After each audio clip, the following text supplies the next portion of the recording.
ጥቅምት 30 የዕለተ ዜናዎችን ይዘን መጥተናል። ቤተሰብ ላይክ፣ ሼር፣ ሰብስክራይብ ማድረጋችሁን እንዳትረሱ። የጀነራሎች የእርስ በርስ ተኩስ በወልዲያ። የአብይ የግል ጀነራሎች የግል ተኩስ ከፍተዋል። ትናንትና ቃሊም ላይ የተደረገ ውጊያ በርካታ ሰራዊት ሙትና መረኮኛ የሆነበት የሰሜን ምዕራብ ምስራቅ እዝ ጀነራሎች እርስ በርስ እንደገጠሙ ዓይን እማኞች ገልጸዋል።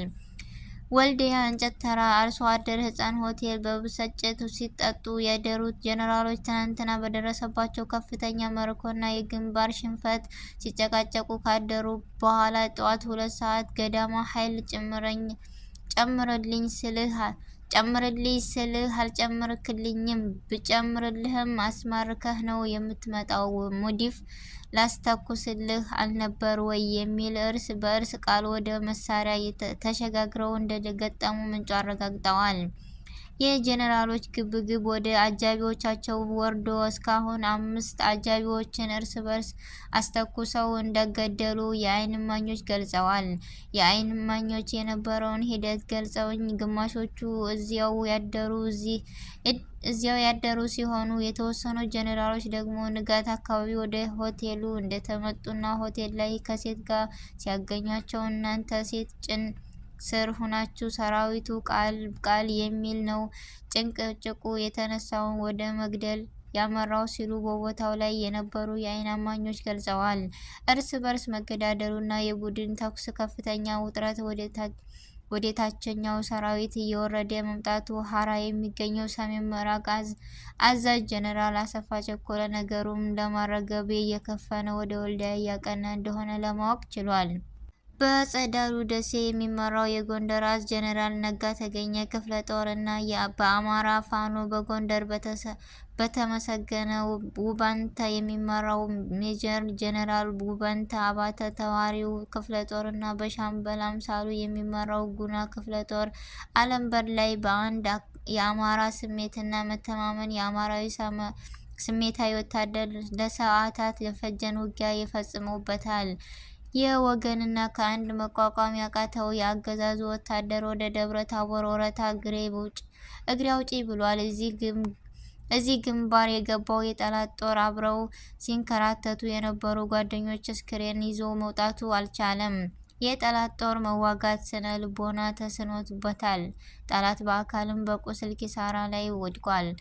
በዚህ ዕለት ከእሳቴ ውስጥ ወደ ምክሬ ጾዴና የተለያዩ ከተማዎችን መግባት ያለመው የጠላት ጦር በጉና ክፍለ ጦር ምክትል ወታደራዊ አዛዥ አርበኛ ቢራር ደምሴ የተመራ ሻለክትና ደንጎላት ላይ ውጊያ ያሳድግ ውሏል። በዚህ አውደ ውጊያ ድል የግላቸው የሆኑት አስቴ ደንሳ ብርጌዳ ከእልህ አስጨራሽ ውጊያ በኋላ ጠላትን ከደረገትና ሸላክ ወደ መካና ኢየሱስ ከተማ ከተዋል።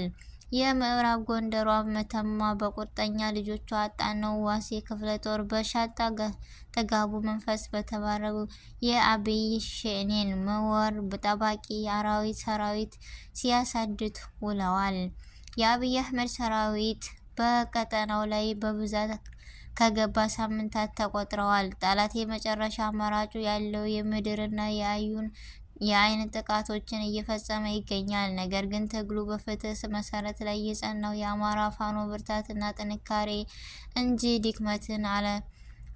ድክመትን አላስተናገደም። ድል ያለ መስዋዕትነትን አይገኝምና የአማራ ፋኖ ከወገን ጠላት ራሱን እየጠበቀና የተለያዩ ፍሸትን አገዛዙን እያብረከረከ ይገኛል። ጠላት ያሰበውንና የደረሰበት ውጤት የውቅያኖስና የሩኬ ልዩነት አለው። ጠላት አሉኝ ያላቸው ዘመናዊ ሰላዮችና መረጃዎችን በግፍ አስተምሮታል። ነገር ግን ይህ ሁሉ የጠላት አካሄድ የአማራ ፋኖ ዓይን የተወሰረ አለመሆኑም ድላችን በተባረረ አማራዊ ክንዳችን ነው።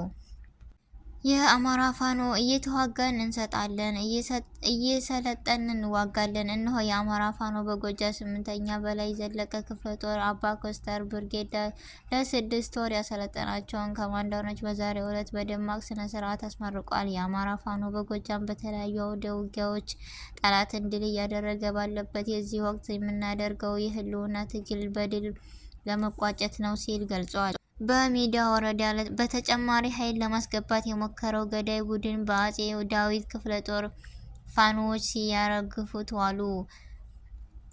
ጠቅላይ ግዛት አዚ ቀስተ ንጽህና ብርጌዳና የክፍለ ጦር ልዩ ተወርዋሪ ኃይል ወደ ሜዳ ወርዶ ተጨማሪው ወራሪ ኃይል ለማስገባት የሞከረው ገዳይ ቡድን ሲያወራ ግፈት መውላቸውን የክፍለ ጦሩ ህዝብ ግንኙነት ገልጿል። ከጧቱ 12 ሰዓት ተኩል እስከ ቀኑ 7 ሰዓት ተኩል ድረስ የአጼ ዳዊት ክፍለ ጦር በፋኖ ሞገስ መንፈስ የሚመራው የቀስተ ንህብ ብርጌዳ እና በፋኖ መንፈስ ጸጋው የሚመራው የክፍለ ጦር ልዩ ተወርዋሪ ጦር ባደረጉት አውደ ውጊያው በሰው በላ ቡድን ላይ ከፍተኛ የሆነ የሰብአዊና ቁስላዊ ጉዳት እንዳደረሰበት አስታውቋል። መነሻውን አለም ከተማ ያደረገው ገዳይ ቡድን ተጨማሪ ኃይሉን ወደ ሚዳ ወረዳ ለማስገባት ያደረገውን እንቅስቃሴ በፋኖ ጥይት እንዲራገፍ አድርጎበታል።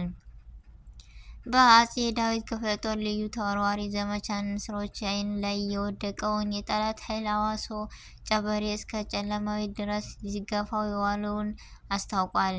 በሌላኛው አቅጣጫ የመጣውን የጠላት ኃይል ለመቀበልና ሽንፈት ለመስጠት መነሻው መናኛ ከተማ ያደረገውን ስብሰባም መቀነስ ንጹሃን ብርጌዳ አባላት በግድ ጥርስና በሸለሜዳ በደረፈበት መርጋፍ ተናግረዋል። በዛሬው ውጊያ በጠላት ከባድ ጉዳት የደረሰበት ይህ ኃይል ከፍተኛ ቁጥር ያለው ቁስለኛዎችን ደጎላ ሆስፒታል መጫኑንም አስታውቋል።